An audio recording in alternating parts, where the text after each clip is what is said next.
Oikealla temporaalisesti 5,2 senttimetrin röntgenpositiivinen vieras esiin konenauhaimen naulankärki oikean nukleuslentiforimasin kohdalla. 13 kuukautta koomassa. Mun mies heräs. Mä olen Pekka Valinto.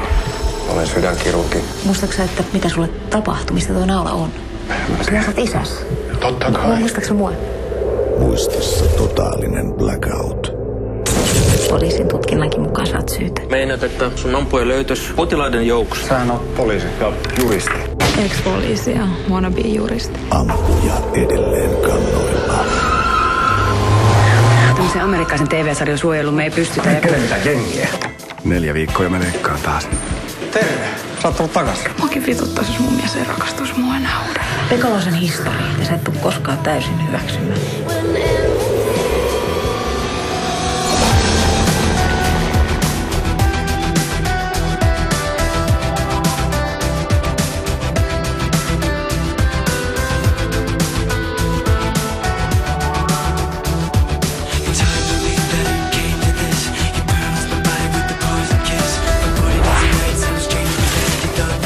Blackout.